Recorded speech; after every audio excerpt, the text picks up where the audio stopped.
Recent గా Indian సినిమాకి సంబంధించి కొన్ని ఎక్సైటింగ్ న్యూస్, ఎక్సైటింగ్ ప్రాజెక్ట్స్ కి సంబంధించిన డీటెయిల్స్ వచ్చాయి. మరి ఆ డీటెయిల్స్ ఏంటో క్లారిటీగా ఇప్పుడు ఈ ఎపిసోడ్ లో మనం ఈ ఫిల్మీ న్యూస్ ఎపిసోడ్ లో తెలుసుకుందాం. ఫస్ట్ అప్డేట్ విషయానికి వస్తే బడే మియా చోటే మియా అలీ అబ్బాస్ జాఫర్ డైరెక్షన్ లో వస్తున్న ఈ ఫిల్మ్ అనేది చాలా మంది ఆ టైటిల్ చూసి ఒక కామెడీ యాక్షన్ ఫిల్మ్ అనుకున్నారు. కాకపోతే ఇది కంప్లీట్ గా ఒక యాక్షన్ థ్రిల్లర్. దాంతోపాటు అఫ్ కోర్స్ కామెడీ ఉన్నప్పటికీ కంప్లీట్ గా ఒక బిగ్ క్యాన్వస్ ఈవెంట్ మీద ఈ ఫిల్మ్ స్టోరీ అంతా కూడా ఉండబోతుంది. ఈ క్యాన్వస్ ఈవెంట్ గురించి పృథ్వీరాజ్ సుకుమార్ గారే చెప్పారు. ఈ ఫిల్మ్ లో ఆయన విలన్ రోల్ లో కనిపించబోతున్నారు. ఈ ఫిల్మ్ కి సంబంధించి న్యూ లుక్ తో పాటు జనవరి 24న ఈ ఫిల్మ్ కి సంబంధించిన ఫస్ట్ టీజర్ ని కూడా రిలీజ్ చేయబోతున్నారు. అలీ అబ్బాస్ జాఫర్ డైరెక్షన్ గురించి తెలిసిందే. యాక్షన్ జానర్ కూడా ఆయన చాలా బాగా తీయగలడు. ఇదివరకు రివీల్ చేసిన బీటీఎస్ పిక్చర్స్ ఫిల్మ్ మీద చాలా హైప్ ని పెంచాయి. చెప్పాలంటే ఈ ఇయర్ లో వస్తున్న హృతిక్ రోషన్ ఫైటర్ ఫిల్మ్ కన్నా ఈ ఫిల్మ్ కి ఎక్కువ బజ్ ఉంది కూడా. మరి ఆ సబ్జెక్ట్ కి తగ్గ హైప్ అంతా కూడా టీజర్ లో చూపిస్తారో లేదో చూడాలి. బట్ టీజర్ లోని ఏఐ రోబోటిక్స్ ఆ scientist villain Prithviraj Sukumar character గురించి ఎక్కువ డీటెయిల్స్ ఇవ్వకపోవచ్చు అని అనుకుంటున్నాను. సో ఈ ఏఐ రోబోటిక్స్ సైంటిస్ట్ క్యారెక్టర్ చాలా స్పెషల్ గా ఉండబోతుంది. ఫిల్మ్ లో ఈ క్యారెక్టర్ నేమ్ కబీర్ అని ఉండబోతుంది. సో ఆ స్పెషల్ క్యారెక్టర్ ని కొద్దిగా దాచి ఉంచుతారు అనుకుంటా. ఇక ఆ తర్వాత కంగోవా ఫిల్మ్ విషయానికి వస్తే ఇప్పటిదాకా నాకైతే పర్సనల్లీ చాలా హైప్ ఉన్నప్పటికీ మొన్న వచ్చిన ఆ పోస్టర్ చూసి కొద్దిగా తేడాగా అనిపిస్తుంది. ఆ డిఫరెంట్ ఏజెస్ యొక్క ప్లాట్ బట్టి. బట్ నా పర్సనల్ ఒపీనియన్ పక్కన పెట్టేస్తే ఫిల్మ్ కి చాలా వరకు పెద్ద బజ్ అండ్ పెద్ద ఫిల్మ్ అనే హైప్ ఉంది. బడ్జెట్ కూడా చాలా హెవీగా పెట్టబోతున్నారు. అసలు సూర్య మార్కెట్ కి చాలా వరకు డబుల్ త్రిబుల్ రేంజ్ లోనే పెట్టబోతున్నారు. దాంతోపాటు ఒక 3 పార్ట్ స్టోరీ ట్రయాలజీ టైప్ లో అని కూడా చెప్తున్నారు. కాబట్టి మరి చూద్దాం ఏమవుతుందో. అయితే ఇప్పటిదాకా ఈ ఫిల్మ్ లోని బాబీ డియోల్ క్యారెక్టర్ ఒక విలన్ క్యారెక్టర్ లో ఉండబోతున్న న్యూస్ చాలా మందికి తెలిసిందే. అండ్ క్యాస్ట్ లోని దిశా పటాని కూడా ఉన్న విషయం మనందరికి తెలిసిందే. కాకపోతే వాళ్ళిద్దరిని ఇంతవరకు రివీల్ చేయలేదు. అసలు ఫిల్మ్ యొక్క మెయిన్ ప్లాట్ ని ఎక్కువగా రివీల్ చేయలేదు. నార్మల్ గా చూపించారు ఇంతవరకు. బట్ అప్కమింగ్ గా రాబోతున్న ట్రైలర్ లో ఖచ్చితంగా చూపించాల్సిందే. ఇప్పుడు ఈ ఫిల్మ్ కి సంబంధించి మరొక సర్ప్రైజింగ్ అప్డేట్ వచ్చింది. ఆ అప్డేట్ అనేది అప్కమింగ్ పార్ట్స్ మీద ఉండబోతుంది.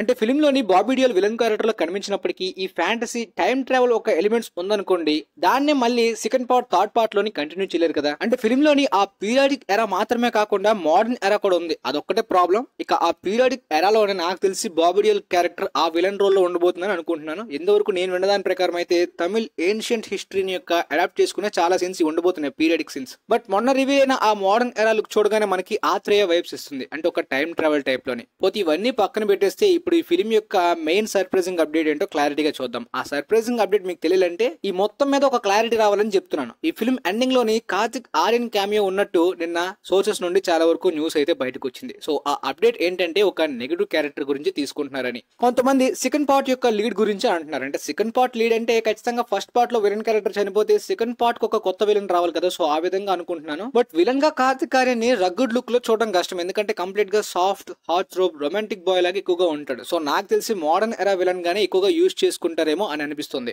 రీసెంట్ గా ఆయన ఫ్రెడ్డీ ఫిల్మ్ లో పర్ఫార్మెన్స్ చూసిన తర్వాత ఈవిల్ రోల్స్ కూడా బాగా ప్లే చేయగలడని చెప్పి ఒక క్లారిటీ వచ్చింది. సో ఆ టైప్ లో ఒక ఈవిల్ రోల్ అయినా సరే ఖచ్చితంగా ఈ కంగువా పార్ట్ 2 కి సెట్ అవుతుంది. పోతే థర్డ్ పార్ట్ ట్రయల్జీకి థర్డ్ విలన్ ఇంకొకరు కావాలంటే ఖచ్చితంగా ఉండొచ్చు. ఇప్పుడు ఈ కాస్టింగ్ అంతా కూడా నార్త్ మార్కెట్ ని టార్గెట్ చేయడానికి కూడా కొంతమంది టాలెంటెడ్ యాక్టర్స్ ని ఇండియన్ వైడ్ గా చూస్ చేసుకోవాలి ఒక పాన్ ఇండియా ఫిల్మ్ గా. బట్ నార్త్ మార్కెట్ ప్రమోషన్స్ విషయంలో మాత్రం కాలీవుడ్ ఇండస్ట్రీ ఎప్పుడు కూడా లేజీగానే ఉంటుంది నార్త్ మార్కెట్ మీద.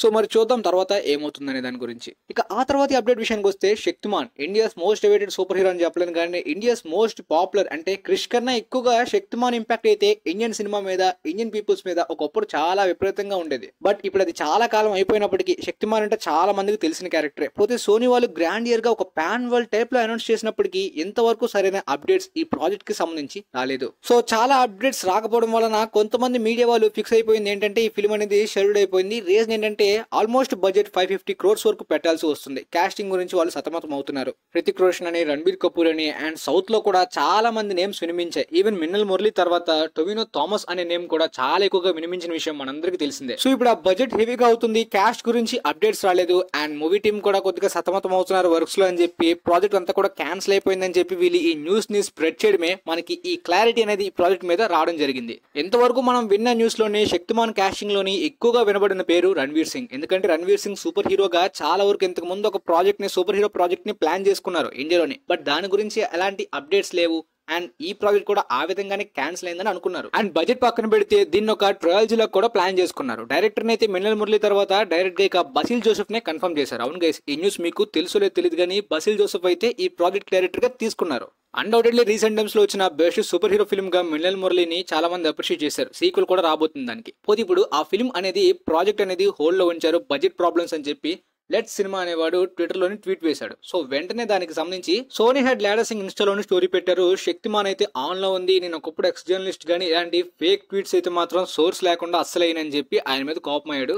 ఈ లెట్ సినిమా ఇంతకు ముందే చాలా ఫేక్ ట్వీట్స్ చేశాడు, అది కామన్ అనుకోండి. కాకపోతే ఇక్కడ ఆయన రణ్వీర్ సింగ్ కాస్టింగ్ గురించి, డైరెక్షన్ గురించి ఆల్మోస్ట్ ఒప్పుకున్నట్టే. ఇంకా ప్రాజెక్ట్ అయితే ఏ మాత్రం హోల్డ్ లేదు, రెడీలోనే ఉందని చెప్పి కన్ఫర్మ్ చేసేశారు. రైజ్ అవుతున్న రణ్బీర్ కపూర్ స్టార్డమ్ కి కాంపిటీషన్ ఇవ్వాలంటే రణ్వీర్ సింగ్ ఈ శక్తిమాన్ ట్రయాలజీ గానీ, డౌన్ 3 ఫిల్మ్ గానీ, దాంతో పాటు అప్కమింగ్ గా బన్సాలి గారితో ఒక పెద్ద ప్రాజెక్ట్ గానీ, దాంతో పాటు శంకర్ గారితో ఒక ట్రయాలజీ కూడా లిస్ట్ లో ఉంది. అదొక మెథలాజికల్ వార్ డ్రామా లాంటి నవల్ బేస్డ్.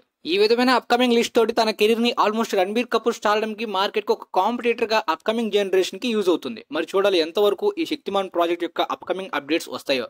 ఇక ఆ తర్వాత ఈ అప్డేట్ విషయానికి వస్తే ప్యాంథర్ ఫిల్మ్ కి సంబంధించి ఈ SRK Lokesh Kanagaraj combination panther film అనేది రియలా కాదా, అసలు ఈ న్యూస్ ఎందుకు ఇంతగా స్ప్రెడ్ అవుతుంది, దీని వెనకలో ఉన్న మెయిన్ సోర్స్ గ్యారంటీడ్ అంటే మనం నమ్మాల్సింది ఏంటనే క్లారిటీ ఇప్పుడు క్లారిటీ తెలుసుకుందాం. పోతే నేను విన్న దాని ప్రకారం అయితే మాత్రం ఈ ప్యాంథర్ అనేది కంప్లీట్ గా ఒక సూపర్ హీరో ఫిల్మ్ అని చెప్పలేను కానీ సూపర్ న్యాచురల్ లాంటి ఎలిమెంట్స్ ఉండేలాంటి ప్రాజెక్ట్ అనమాట. కంప్లీట్ గా క్యారెక్టర్ అనేది అంత స్ట్రాంగ్ యాక్షన్ తో ఉండేలాంటి ప్రాజెక్ట్. అయితే ఈ ప్రాజెక్ట్ అనేది రియలా కాదా అంటే రీసెంట్ గా లోకేష్ కనకరాజ్ గారు తలైవర్ 171 ఫిలిం కి ఎస్ఆర్కే గారికి క్యామియో గురించి అప్రోచ్ అయ్యారు. ఆ న్యూస్ లోని ఎలాంటి బజ్ రూమర్ లేదు, అది నిజంగానే ఆయన అప్రోచ్ అయ్యారు. కానీ ఎస్ఆర్కే గారు రీసెంట్ టైమ్స్ లో చాలా క్యామియోస్ చేసేసారు, అది మీ అందరికి తెలిసిందే. రాకెట్రీ గానీ, బ్రహ్మాస్త్ర గానీ, లాల్ సింగ్ చడ్డా గానీ, టైగర్ 3 గానీ. సో ఈ క్యామియోస్ అని మరి చేయలేని అని చెప్పేశారు. అఫ్ కోర్స్ రజనీకాంత్ గారికి ఆయన పెద్ద ఫ్యాన్ అయినప్పటికీ స్టాండ్ అలోన్ ప్రాజెక్ట్ అయితే చేయగలను తప్ప క్యామియోస్ అయితే ప్రస్తుతానికి చేయలేని నా షెడ్యూల్ ప్రకారం అని చెప్పి అన్నారు. సో ఖచ్చితంగా ఆయన ఒక బకెట్ లిస్ట్ ని యాడ్ చేసుకున్నారు. ఈ బకెట్ లిస్ట్ అంటే ఏంటంటే డైరెక్టర్స్ ఒక పెద్ద స్టార్స్ దగ్గరికి వెళ్ళి ప్రెజెంట్ షెడ్యూల్స్ కంప్లీట్ అయిన తర్వాత మనం ఫ్యూచర్ లో ఒక స్క్రిప్ట్ అయితే మీ గురించి నేను ప్లాన్ చేసుకున్నాను, అది తీద్దామని చెప్పి ఒక అగ్రిమెంట్ లాంటి ఒక డిస్కషన్ అనమాట. అంటే కంప్లీట్ గా స్క్రిప్ట్ చెప్పరు, జస్ట్ ఒక లాక్ చేసుకుంటారు అనమాట ఫ్యూచర్ లో అయితే చేద్దామని. ఒకవేళ అయితే అయింది లేకపోతే లేదు. కానీ ఈ బకెట్ లిస్ట్ అనేది ఒక అగ్రిమెంట్ లాంటిది, ఖచ్చితంగా ఫ్యూచర్ లో ట్రై చేద్దామని చెప్పి. దాంతో పాటు సందీప్ రెడ్డి వంగ కూడా ఈ విధమైన బకెట్ లిస్ట్ అప్రోచ్ అనేది ఎస్ఆర్కే గారికి జరిగినట్టు రీసెంట్ గానే న్యూస్ అంతా రివీల్ అయింది. సో ఈ విధంగా ఎస్ఆర్కే గారి మెయిన్ బకెట్ లిస్ట్ లో నెంబర్ 1 గా లోకేష్ కనకరాజ్ ప్రెజెంట్ అప్రోచ్ అయ్యారు. కాబట్టి ఆయన ఒక upcoming big action spectacle project ని ఎస్ఆర్కే గారికి చెప్పినట్టు ఈ ప్యాంథర్ ప్రాజెక్ట్ న్యూస్ బయటకు వస్తుంది. సో ప్రస్తుతానికి ఈ ప్యాంథర్ ప్రాజెక్ట్ అనేది ఒక రూమర్ బజ్ గా నడుస్తున్నప్పటికీ లోకేష్ కనకరాజ్ ఎస్ఆర్కే కాంబో అయితే మాత్రం బకెట్ లిస్ట్ లో ఉందన్నమాట. సో ఏదైనా జరగచ్చు, ఒకవేళ ఫ్యూచర్ లో అంతా బాగుంటే చేస్తారు, లేదంటే వర్కౌట్ అవ్వకపోతే అయిపోద్ది. సో మీకు ఈ న్యూస్ మీద క్లారిటీ వచ్చిందని అనుకుంటున్నాను. దాంతో పాటు తలైవర్ 171 క్యామియోకి ఎస్ఆర్కే రిజెక్ట్ చేసిన తర్వాత రణ్వీర్ సింగ్ ని అప్రోచ్ అయ్యారు. రణ్వీర్ సింగ్ వెంటనే గ్రీన్ సిగ్నల్ ఇచ్చేశాడు. సో రణ్వీర్ సింగ్ ఆ క్యామియోలో కనిపించబోతున్నారు. మరి అది ఎలాంటిదో మనకు తెలియదు కానీ నార్మల్ గా ఇప్పుడు మనం జైలర్ లో చూసిన టైప్ లో ఉండొచ్చేమో. బట్ ఈ లోకి ఎస్ఆర్కే కాంబో నేనైతే అంత హైప్ పెట్టుకోలేకపోతున్నాను. ఎందుకంటే ఆయన తలపతి విజయ్ లాంటి పెద్ద స్టార్ తోటి మాస్టర్ లియో లాంటి ఫిల్మ్ ని అంత పర్ఫెక్ట్ గా హ్యాండిల్ చేయలేకపోయారు. మరి ఎస్ఆర్కే లాంటి స్టార్ ని ఏ విధంగా హ్యాండిల్ చేస్తారో ఖచ్చితంగా చెప్పలేం కానీ యాక్షన్ సీన్స్ బాగా డిజైన్ చేస్తారు అంతే. ఇక ఆ తర్వాత SSMB 29 రాజమౌళి గారు, మహేష్ బాబు గారి పెద్ద కాంబో. అయితే ఈ కాంబో విషయానికి సంబంధించి రీసెంట్ గా మహేష్ బాబు గారు జర్మనీకి వెళ్తున్న విషయం తెలిసిందే. సో ఆ జర్మనీ వెళ్తుంది ట్రిప్ గురించా లేదంటే ఈ ప్రాజెక్ట్ గురించా అని చాలా వరకు న్యూస్ స్ప్రెడ్ అవుతుంది. అందులోని ఈ ఫిల్మ్ కి సంబంధించి ప్రీ ప్రొడక్షన్ ఆల్రెడీ స్టార్ట్ అయిందనే న్యూస్ ఎక్కువగా బయటకు వస్తుంది.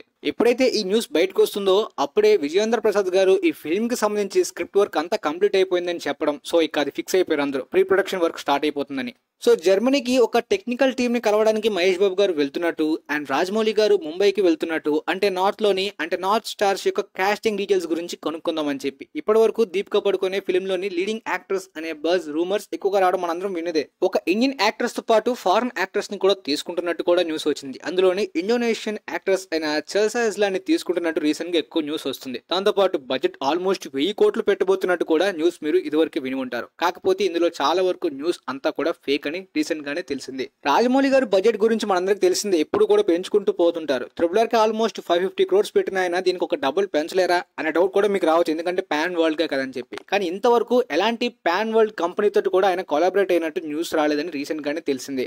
హాలీవుడ్ బోర్డ్ తో సైన్ చేసినప్పటికీ ఇంతవరకు ఎలాంటి హాలీవుడ్ ప్రొడక్షన్ కూడా బడ్జెట్ కి ముందుకు రాలేదు అండ్ తీసుకోలేదు. సో ఈ 1000 కోట్ల బడ్జెట్ అనే న్యూస్ ఫేక్ అండ్ మేబీ ఈ ఇండోనేషియన్ యాక్ట్రెస్ న్యూస్ కూడా మాక్సిమం ఫేక్ అయి ఉంటుంది. సో బడ్జెట్ లోని ఈ హాలీవుడ్ ప్రొడక్షన్ పక్కన పెట్టేస్తే ఇండోనేషియన్ కాస్టింగ్ కాదు, ఇంకా దీపికా పడుకునే కూడా క్యాస్ట్ లో ఉన్నట్టు తెలియదు. ఓన్లీ ఇద్దరు మాత్రం ఇంతవరకు ఫిక్స్ అయ్యారు. కాకపోతే స్క్రిప్ట్ రెడీ అయినట్టు రీసెంట్ గా విజయేంద్ర ప్రసాద్ గారు కన్ఫర్మ్ చేశారు. ఇక ప్రీ ప్రొడక్షన్ ఒకవేళ స్టార్ట్ అయితే తర్వాత నుండే మనకి అప్డేట్స్ రావాలి. బట్ ఖచ్చితంగా పాన్ ఇండియా కాస్టింగ్ ఉంటుంది. పాన్ వాళ్ళు కూడా మేబీ కొంతమందిని ఇప్పుడు ఒలివియా మోరిస్ లాంటి వాళ్ళని తీసుకోవచ్చు, కానీ క్రిస్ హెమ్స్వర్త్ అని, శామ్యుల్ ఎల్ జాక్సన్ అని చెప్పి పెద్ద పెద్ద న్యూస్లు వస్తున్నాయి. అవన్నీ కూడా నిజం కాకపోవచ్చు అని నేను అనుకుంటున్నాను. ఎందుకంటే అలాంటి అంచనాలు పెట్టుకోకండి అప్పుడే. ఒకవేళ హాలీవుడ్ ప్రొడక్షన్ నుండి ఇన్వెస్ట్ చేసి 1000 కోట్లు బడ్జెట్ పెడితే రిలీజ్ అనేది ఓన్లీ మన ఇండియన్ డిస్ట్రిబ్యూటర్స్ పక్కన పెడితే ఫారెన్ డిస్ట్రిబ్యూషన్ అంతా కూడా వేరే విధంగా ఉంటుంది. అప్పుడు ప్రీ రిలీజ్ ఈవెంట్లు అంటే ప్రీ రిలీజ్ బిజినెస్ లో ఉండవు, కానీ వేరే విధమైన మార్కెటింగ్ ఉంటుంది. అప్పుడు అంటే హాలీవుడ్ మార్కెట్ మీద ఎక్కువగా డిపెండ్ అవ్వాలి. ఒకవేళ అది వర్క్ అవ్వకపోతే ఏమీ చేయలేమన్నమాట, లాస్ అయ్యే అవకాశం కూడా ఉంటుంది. బట్ హాలీవుడ్ మార్కెట్ ని కరెక్ట్ గా అయినా ఫోకస్ చేసి తీస్తారేమో చూద్దాం మరి ఈ ఫిల్మ్. అండ్ ఇది సింగిల్ పార్ట్ సెకండ్ పార్ట్స్ లేదని చెప్పలేం, కానీ ట్రయాలజీ ఫ్రాంచైజ్ లాగే ప్లాన్ చేస్తారు. ఆ విషయాన్ని ముందే ఆయన తెలిపారు. సో మీకైతే న్యూస్ క్లారిటీగా అర్థమైందని అనుకుంటున్నాను.